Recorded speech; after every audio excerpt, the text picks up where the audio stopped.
গত 5ই আগস্ট 2024 ছাত্র জনতার গণ অভ্যুত্থানের মধ্যে দিয়ে বাংলাদেশ আবার নতুন করে স্বাধীনতা অর্জন করেছে। আমরা এটাকে একটা বিপ্লব বলতে পারি, যদিও বিপ্লবে সাধিত করতে হলে আমাদের আরো কিছু পথ এগিয়ে যেতে হবে। এই এগিয়ে যাওয়ার জন্য আমাদের প্রায় 60টি ধাপ অতিক্রম করতে হবে। এর মধ্যে একদম প্রথমে আমাদের যে কাজটা করতে হবে সেটা হচ্ছে যে 5ই আগস্ট যে ছাত্র জনতার গণ অভ্যুত্থান হয়েছে সেটাকে বিপ্লব হিসেবে বিশ্বাস করতে হবে। বিপ্লব মানে পরিবর্তন। পুরনো ধ্যান ধারণা বা সাথে পুরনো কৃষ্টি কালচার, সংস্কৃতি অথবা নিয়ম কানুনকে আমরা ভেঙে নতুন একটি সম্ভাবনাময় বাংলাদেশ করার জন্য আন্দোলন, অভ্যুত্থান অথবা বিপ্লব সাধিত করেছে।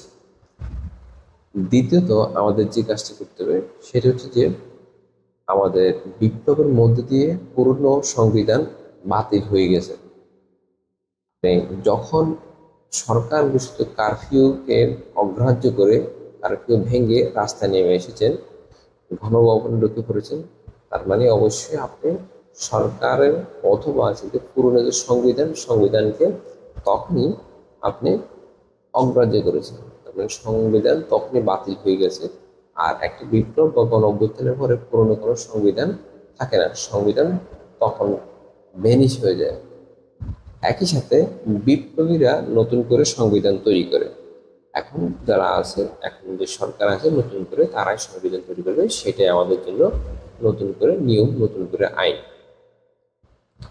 তৃতীয়ত আমাদের যে কাজটা সবচেয়ে বড় বিষয়, যে বিপ্লবী সরকার আমাদের গঠিত হয়েছে বা একটা নতুন সরকার গঠিত হয়েছে, সরকারের একটা ভুল আছে।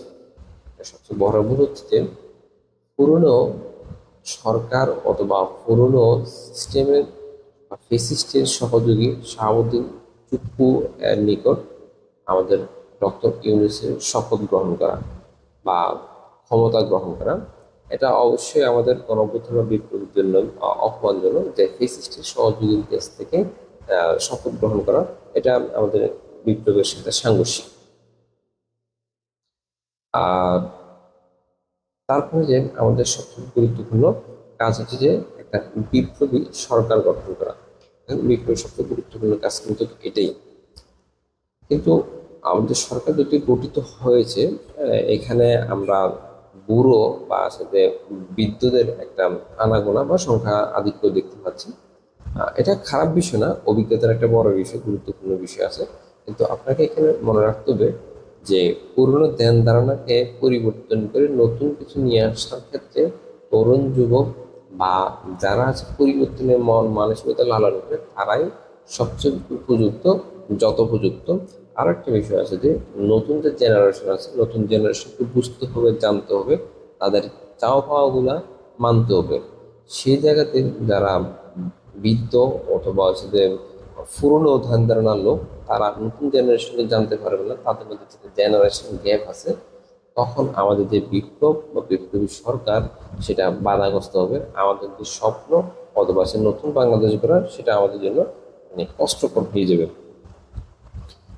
তাহলে সরকারের মধ্যে কাদেরকে অন্তর্ভুক্ত করতে হবে?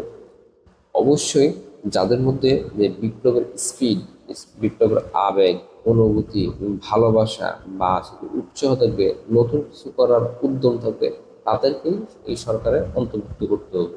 তাহলে আমাদের যে লক্ষ্য, আগামী নতুন বাংলাদেশ গড়ার, তরুণ সমাজের ছাত্র জনতার যে আগামী নতুন বাংলাদেশ গড়ার জন্য বুকে তাজা রক্ত দান করেছে, সেটা তখনই সফল হবে। আমি এই জায়গায় কখনো বলছি না যে বয়োবৃদ্ধ অভিজ্ঞ যারা তাদেরকে বাদ দিতে, এক অভিজ্ঞতা এবং তারুণ্যের সমন্বয় ঘটাতে হবে।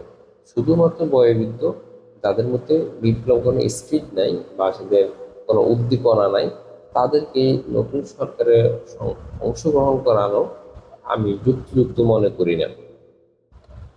তারপরে সবচেয়ে গুরুত্বপূর্ণ আমাদের যে কাজটা সেটা হচ্ছে যে যে স্বৈরাচারের যে শিকড়কে উপড়ে গেলাম, বা যারা বিগত স্বৈরাচারের সহযোগী ছিল, স্বৈরাচারকে বিভিন্নভাবে সহযোগিতা করেছে, সেই সকল ব্যক্তিবর্গদেরকে তাদের সরকারের যে যতগুলো অবস্থান বা প্রতিষ্ঠান বা দায়িত্ব আছে তাদের ওইখান থেকে অপসারণ করতে হবে। অপসারণ যদি না করা হয় তারা দুইটা কাজ করতে পারেন। এক, হয়তো প্রতি বিপ্লব করার চেষ্টা করতে পারেন, অথবা তারা বর্তমান যে সরকার আমাদের, এই সরকারকে পদে পদে বাধাগ্রস্ত করতে পারে, তাদের কাজকে ধীর করে দিতে পারে, অথবা ভিন্ন পথে পরিচালিত করতে পারে। কারণ যদি তারা সবসময় সরকারের চারপাশে থাকবে, নতুন সরকারকে কান ভারী করে ভুল কোনো পথে তারা পরিচালিত করতে পারে। এক, এটা ছাড়াও তারা যেহেতু কোনো ফ্যাসিস্টের সহযোগী, সরেসরের সহযোগী, তারা শাস্তির উপযুক্ত, শাস্তিপ্রাপ্য। সকল কারণে সরেসরের সকল শিকড়কে আমাদেরকে উপড়ে ফেলতে হবে। এটা নতুন সরকারের জন্য একান্ত অত্যাবশ্যকীয় কাজ। এরপরে সবচেয়ে ইম্পর্টেন্ট যে বিষয়টা সেটা হচ্ছে যে, দেখুন, একটা বিপ্লব, একটা আছে গণ অভ্যুত্থান, একটা আন্দোলন একদিনে প্রতিষ্ঠিত হয়। দীর্ঘ 16 বছর ধরে এই যে ফ্যাসিস্ট ছিল, ফ্যাসিস্টের কারণে অনেক হাজার হাজার লক্ষ লক্ষ মানুষ ভুক্তভোগী হয়েছে, এ সরাসরি এবং প্রত্যক্ষ। এবং কেউ হয়তো মানে জীবনে দিয়ে দিয়েছেন, অথবা কেউ জীবনের ঝুঁকি নিয়ে দেশ থেকে বিদেশে ফাড়ে দিয়েছেন, কেউ আহত নিহত হয়েছেন, সেটা তো আছে। দেখেন, এই যে যারা দেশ থেকে অথবা দেশ থেকে বাইরে হয়ে বিদেশে গিয়ে বাংলাদেশের পক্ষে এবং স্বৈরাচারের বিপক্ষে গত 16 বছর বা দীর্ঘ সময় ধরে কাজ করেছে, বিশেষ করে আমরা যারা অনলাইন, যাদেরকে অনলাইন অ্যাক্টিভিস্ট বলে থাকি, তারা একটা ফিল্ড তৈরি করেছে। এটা আছে যে মানুষের মনে একটা বিপ্লবের অনুপ্রেরণা তৈরি করেছে, একটা প্রয়োজনীয়তা উপলব্ধি করেছে। আমরা তাদের কাছে যে অনলাইন যোদ্ধা বলতে পারি, তারা দীর্ঘ সময় ধরে কাজ করে গেছেন। এই নতুন সরকারে তাদেরকে অবশ্যই অবশ্যই সম্মান দিতে হবে, তাদেরকে তাদের কাজের জন্য সম্মাননা প্রদান করতে হবে। প্রয়োজনে তাদেরকে সরকার অন্তর্ভুক্ত করতে হবে যে কোনো ফরম্যাটে, যে কোনো কাজে। এই অনলাইন অ্যাক্টিভিস্টদের মধ্যে অনেকে আছে, আমি স্পেসিফিকলি যদি একজনের নাম বলি, সেটা হচ্ছে পিনাকি ভট্টাচার্য। পিনাকি ভট্টাচার্যকে অবশ্যই নতুন সরকারের যে কোনো উপযুক্ত পোস্টে অংশগ্রহণ করানো, অন্তর্ভুক্ত করানোর জন্য আমি দাবি জানাচ্ছি। না হয় পরবর্তী জাতি যেখানে ক্লান্তি লগ্নে আমাদের এই যে যোদ্ধারা এগিয়ে আসবে না। কারণ আজকে যারা যোদ্ধা, তাদেরকে আমরা যদি উপযুক্ত বা তাদের সাথে প্রাপ্য সম্মানটুকু আমরা না দিই, তাহলে ভবিষ্যতে কেউ আর জাতির ক্রান্তি লগ্নে এগিয়ে আসবে না।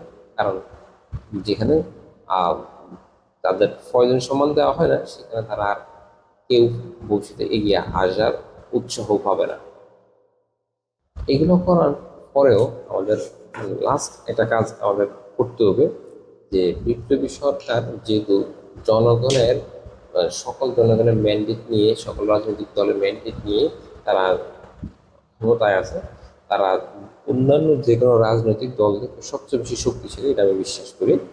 সে জায়গায় অবশ্যই সরকারকে জনগণের সাথে সম্পৃক্ত হতে হবে, জনগণের আশা আকাঙ্ক্ষার প্রতিফলন ঘটাতে হবে। বিশেষ করে ছাত্র জনতার যে আহ, ছাত্র জনতার যে বিষয় নিয়ে, যে দাবি দাওয়া নিয়ে এই সরকার গঠিত হয়েছে, তাদের দাবি দাওয়াগুলোকে অবশ্যই অবশ্যই যুক্তিযুক্তভাবে বাস্তবায়ন করার চেষ্টা করতেই হবে।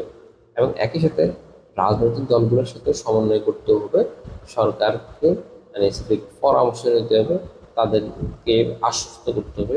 তাহলে সম্ভব একটি বিপ্লবী সরকার গঠিত হওয়া, বাংলাদেশের সংস্কার হওয়া, বাংলাদেশের আপামর যে চাহিদা, মানুষের জনগণের চাহিদার পরিপূর্ণতা না হলেও চাহিদার যে প্রতিফলন ঘটানো। আশা করি বিপ্লবী সরকার বা আমাদের যে অন্তর্বর্তীকালীন সরকার বিষয়গুলো বিবেচনা করবে। আমরাও আমাদের সকলে যাদের পক্ষ থেকে সরকারকে সর্বাত্মক সহযোগিতা করার চেষ্টা করবো। খুদা হাফেজ, সালাম আলাইকুম।